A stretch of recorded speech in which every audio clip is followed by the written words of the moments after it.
Hey folks, my name's Ed Travers. My pronouns are he, him, and his.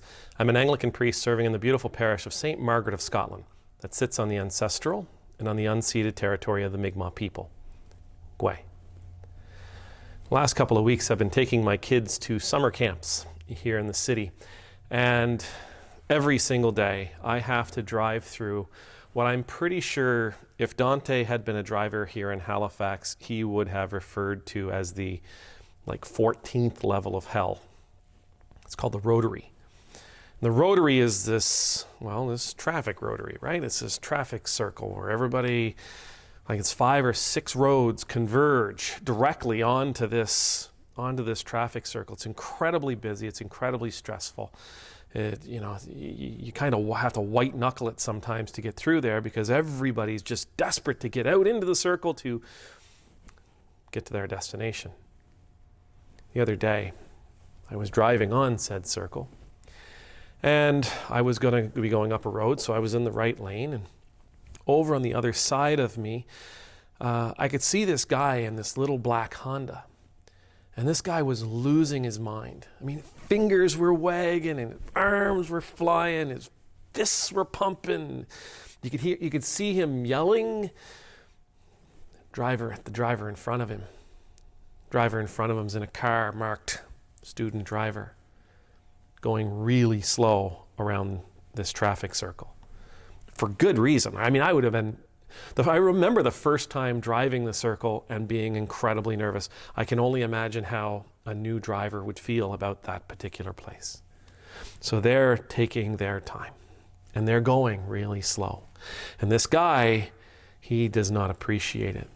So he's railing in his car. He is absolutely, utterly fixated on what this driver in front of him is doing and how badly they are doing it. He is raging against, what an awful way they are conducting their business.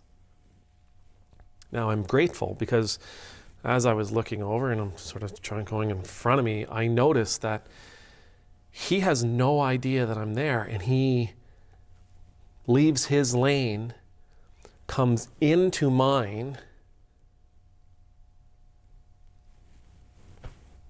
had no clue. He had no clue that I was there until I laid on the horn, he came to a stop, I came to a stop, and then he went his way. Not only was he not looking where he was going, not only was he not aware of his surroundings, he was actually in the wrong lane to begin with in order to go the direction he wanted to go. Why? Because he was completely fixated on the driver in front of him, because he forgot the number one rule of driving, which is you're driving your car and nobody else's. Make sure that you aren't the cause of another person's bad day. Make sure you're not the cause of an accident. Make sure you're not the one responsible for harming others. The Bible tells us again, we've talked about this many times in many different ways. Jesus, why do you condemn others? Take the stick out of your own eye before you condemn somebody else for the speck of dust in theirs.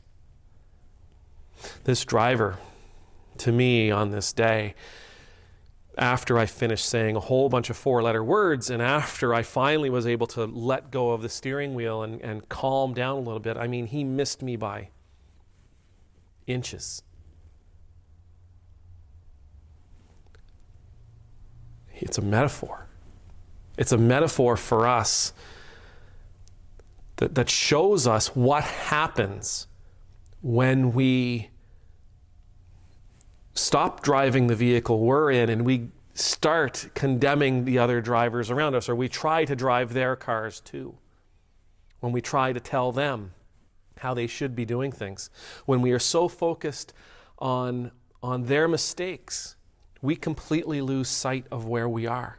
When we are so focused on the sins of other people, we completely lose sight of where we are. And when we lose sight of where we are, oh boy,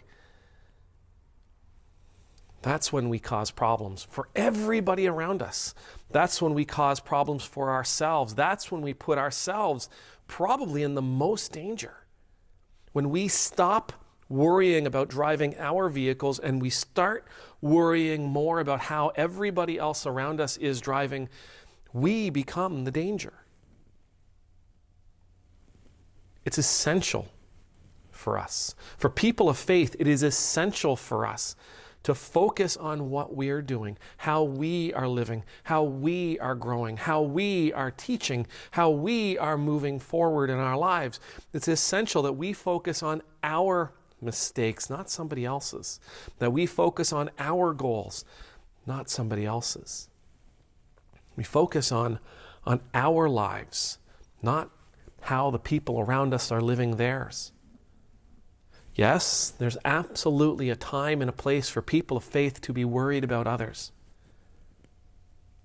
But only so far as how we can raise them up, how we can make sure that they have everything they need. If I'm in a situation like this gentleman was in that situation in the car, he had no opportunity, he had no ability, he had no capacity to help that driver in front of him. None. So this isn't the time to be worried about what another person is doing. As a matter of fact, his beeping, his honking of the horn, his waving his fists, his yelling out of the window did more harm to that other driver in front of him than anything else.